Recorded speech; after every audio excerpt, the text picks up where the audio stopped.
You better check out your commercials. Little Elf Bakeries, Whitehall Tire.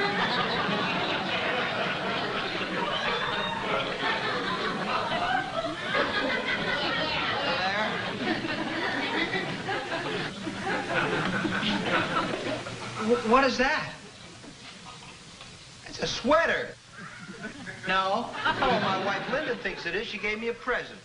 Wait a minute. I think I can fix it. What's wrong? Your horizontal's out of whack. Come on. This is a gift of love, I'll have you know. That's not love, that's revenge. It is kind of ugly looking, isn't it, when you think about it? Boy, it's amazing what they can do these days with emotionally disturbed wool. Hey, would you believe it? Linda thinks this is me. She doesn't like you, Dave. 30 seconds there, Dan. You better give me a lesson. Right. Hey, Davey. Watch, she's gonna hit me with the sweater line. Watch this. Yes? What are you wearing? A pot holder?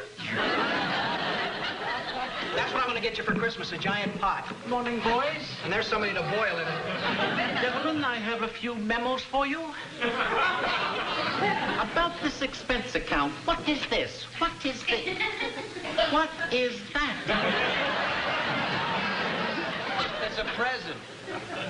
Why don't you unwrap it?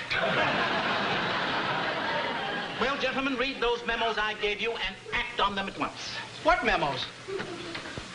These memos, you fool. It's that sweater. The Wednesday meeting has been changed to today. Well, today's Wednesday. From 3 to 2. I am not crazy. Now that's worth a bulletin. Shush. Oh, yes, and about that bank commercial. Give it a little more humor. They want a little more funny for their money. Funny for their money. Oh, that's rather good, David. I like it. Hey, Mr. Hutton. Like that. Mr. Hutton? Yes? What's this phone number here? Crestview 67399. None of your business. And forget that number. Both of you erase that number from your mind. Oh, she's back in town, huh? Shush. Why does she call me here?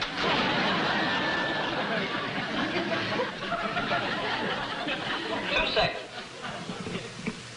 Get up, everybody. It's us. David Lewis. And Larry Clark. Tiptoeing into your early morning live with 4 action-packed hours of heavy breathing. Hey, where you going, Dave? We haven't got any threatening calls yet. I'm going to the newsroom. Hey, Dave! Dave, your sweater's leaking!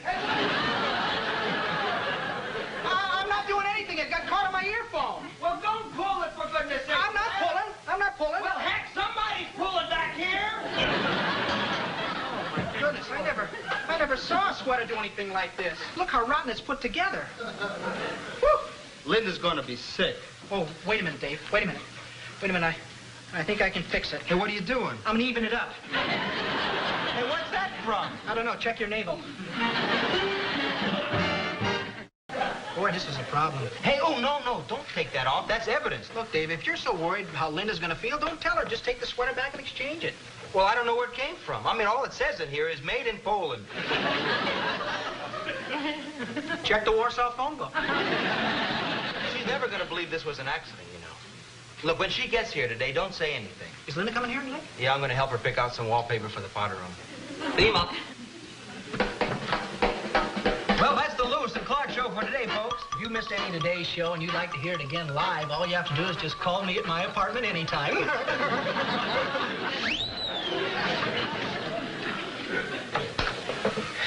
Okay. Where am I going to hide this thing? Well, what are you going to hide it for? You got to tell her. Well, I happen to like the little lady. I'd like to break it to her gently. I'd like a nice hello kiss before I show her this mess. You just missed your hello kiss. David, what happened to the sweater? Hi, honey.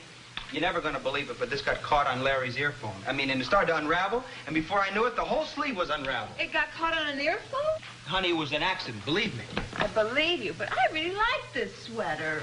Boy, I did, too. You did not. Oh, yes, I did. Oh, no. I knew it the minute you left the apartment. You were slouching.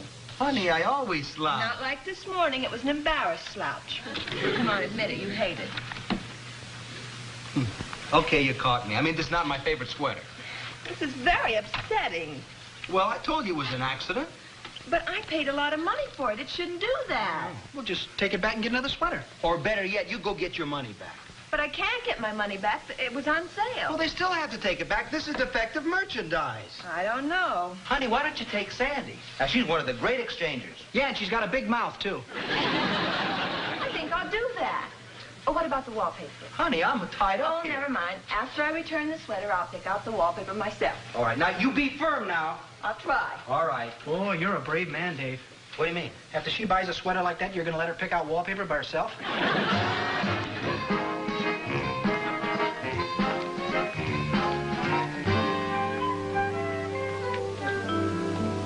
Now remember, Linda, the most important thing is to stick to your rights.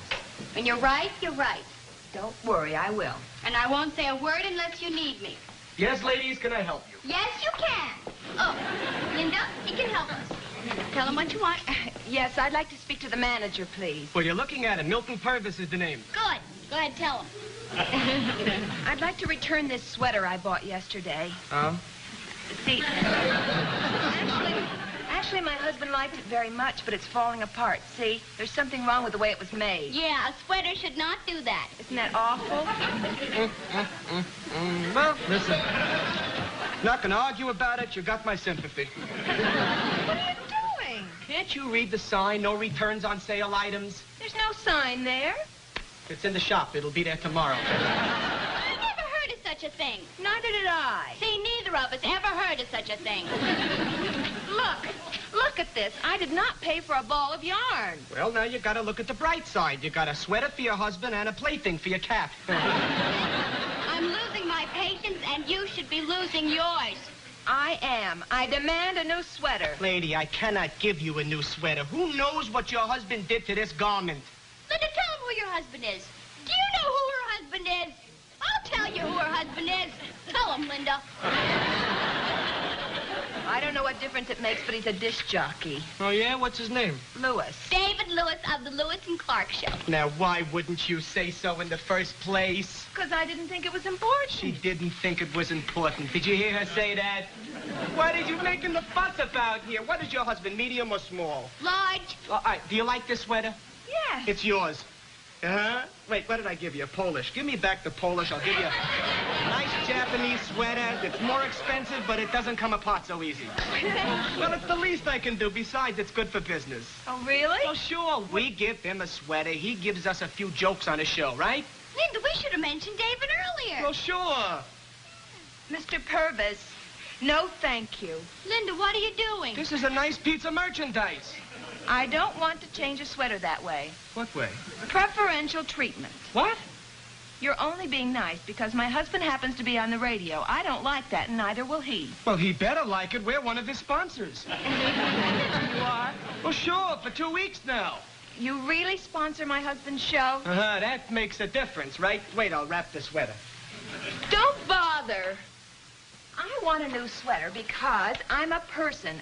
An ordinary run-of-the-mill person, not because my husband happens to be on the radio. What are you, one of those protest marches or something?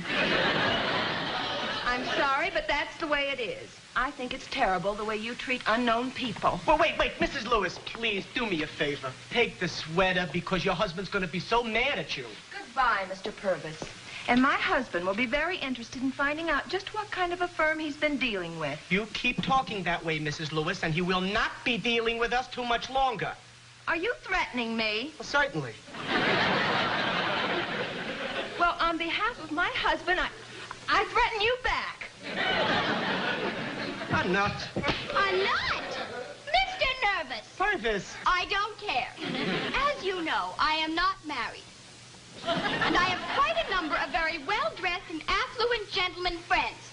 And in the future, when you see them wearing sweaters, you will know that they did not buy them here. Come on, Linda.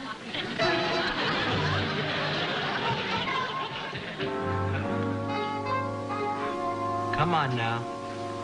Stick this time. Now we're going. Here we go. Got it.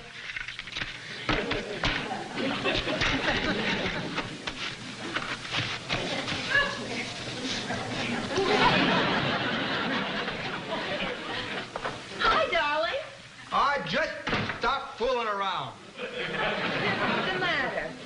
Oh, not a wing again? Oh, a wing and a wheel fell off. Oh, what one was that? This is a sop with camel. David, it's lovely. Easily one of your best. You know, you're really getting good. And I especially like seeing you so relaxed, even if you do lose your temper now and then. Linda, What? I have a feeling you're trying to tell me something. No, I'm not. You didn't go to take the sweater back? David, I tried. Honey, remember, I'm the guy with the garbage. Come on now, tell me what happened. David, you wouldn't believe it. I showed the manager the sweater, and he laughed in my face. Well, what kind of a store is that? That kind of a store. They wouldn't exchange it, huh? I wouldn't exchange it. Right. Oh, wait, now, honey, I think you kind of lost me.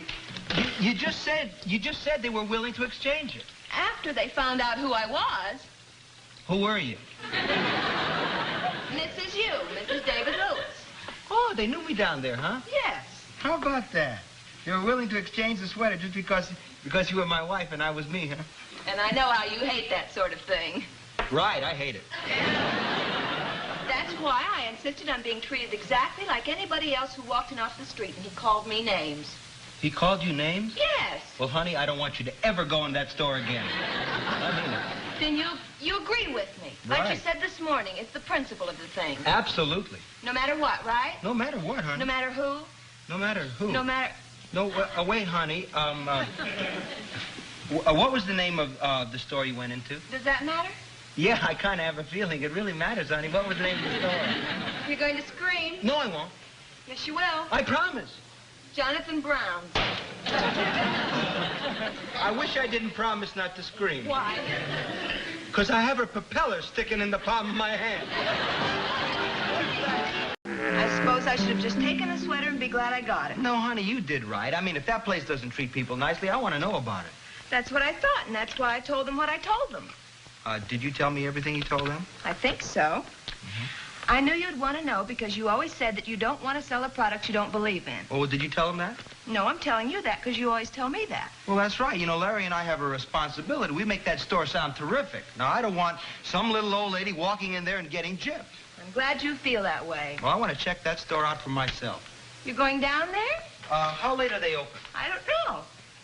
Wait a minute. Da-da-da-da, da-da-da-da-da-da, dum.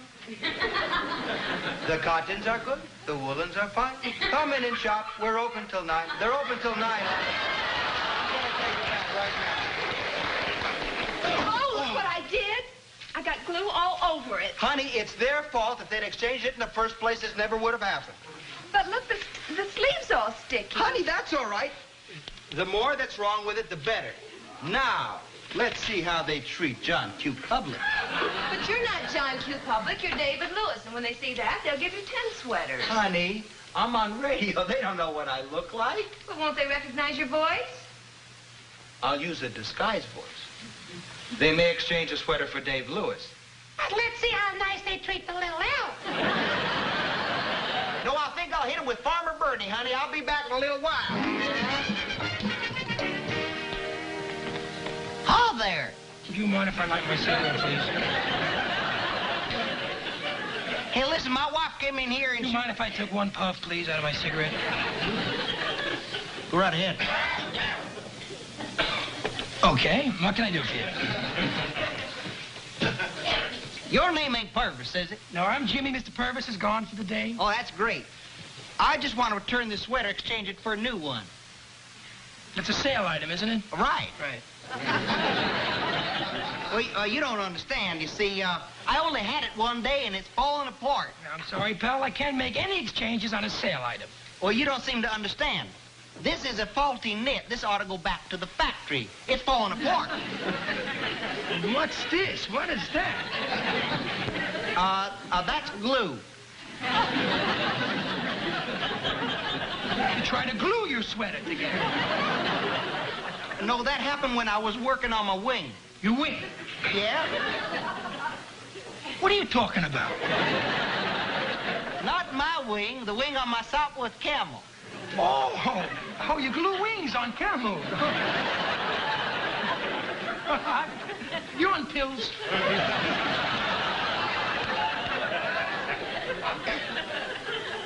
I've heard enough. My wife was right. This is a crummy store. Oh, wait a minute. Oh, now? Oh, of course. Oh, now I know. Oh, now I know who you are. Captain Nazi. You're in a lot of trouble. Oh, yeah? And so are you, buddy. Your pocketbook doesn't match your coat.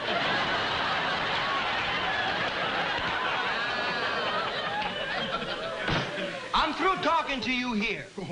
The next time you hear me, it'll be on your radio. Okay? Mm-hmm. And I'll get on my refrigerator and I'll answer you. And now for all you newlyweds out there, here's a new tune by the Daydreamers entitled Love Makes Me Sick. Hey, where you going? Record library? We got a commercial for Jonathan Brown Stores. I know, that's why I'm going to the record library. Dave, you're making a big thing out of one lousy sweater. Larry, I thought we both agreed not to break our backs for a sponsor that we didn't believe in. It was a matter of principle, right? Well, that's before I rented that expensive house in Malibu. Well, I'm not going to do a funny commercial for Jonathan Brown, I'll tell you that. Well, we better do something for Jonathan Brown or we're going to lose the account and our jobs, exclamation point. Okay, I'll do it. Oh, that's the spirit. My way. Huh? That's right. They're going to get just what they deserve. Be careful, Dave. That was the Daydreamers with Love Makes Me Sick. And now, a word from Jonathan Brown's, the Valley's #1 discount clothier. Today only, when imported alligator shoes, the unbelievable price of $23.95, and look what you're getting. Beautiful one-piece South African alligator skin, either black or brown, full lining, a soft skin, and rubber heels, all at the same price. For $90. Remember, that's Jonathan Brown, where bargain is always in effect. And here he is, Pony Boy Richards and his cottage cheese brigade with Colonel, baby, Colonel. Leave it. Well, you got about 7 seconds. For what? What are you doing? You're 5 seconds early. Don't try to change the subject. I want to know what happened to that Jonathan Brown commercial. All the facts were there, word for word. I got them all right. That is not what they're paying for. Jonathan Brown is paying for 2 funny men, 2 separate, silly, funny men. We are 2 funny, silly men, but there are times when silliness and funniness go undeserved. What is he talking about? Well, remember that lousy sweater his wife bought him? Well, they tried to exchange it, and they wouldn't take it back twice. What is he talking about? My wife was not treated nicely at the store, and I can't bring myself around to sell anything for a sponsor I don't believe in. I just can't. I just can't. What is he? Of course you can. You are a disc jockey, not the Better Business Bureau. I'm sorry, Mr. Hutton. That's the way I am. That is not the way you are. The way you are is fired if we lose that account. Yeah? And that is final. You're on the phone, Mr. Hutton. Hello? Oh.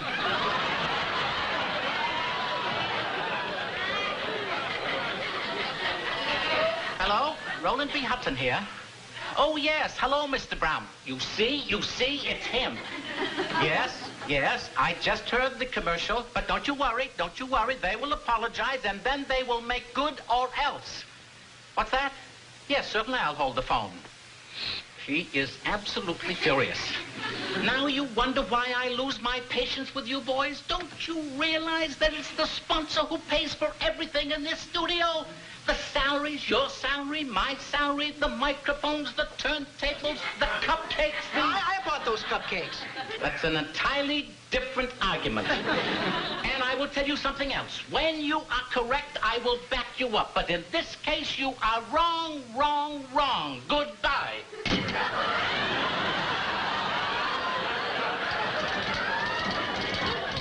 Hello, are you there? Yes, Mr. Brown, we were cut off. I'm terrible. No, the whole thing was cut off. What's that? Mr. Brown, if you thought I was angry before, now you will hear angry. I'll start packing.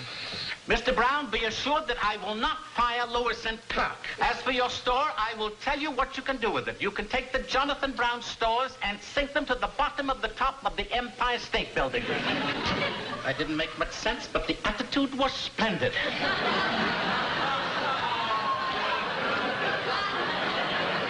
Hey, you were really sticking up for us. Naturally. What do you mean, naturally? Just a minute ago, you wanted to kill us.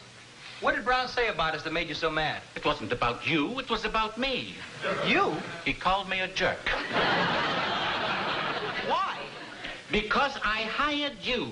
I may have been wrong in hiring you, but I am definitely not the jerk. And you're also a pretty terrific fella. You know that, don't you? Of course I know it. I hope to be a legend in my own time. And about losing you the sponsor, it's okay? Never. I'll have to dock both your salaries this week to help make up for the loss. You mean we're going to lose pay? Naturally, what do you think I am, a jerk? I heard that. I didn't say it yet. Oh, well, say it so I can get back to my office. Jerk. Thank you. I knew they wouldn't fire you. You're too handsome. You're handsome too, honey. It just proves that people who believe in goodness and decency can luck out sometime. Hey, honey, now you're talking. What do you mean? The sweater, honey, it's perfect. The color, the knit, I love it. You really like it, darling. Like it, I love it. Now, sweetheart, this is really me. Mirror, mirror on the wall, who's the fairest of them all? Not you,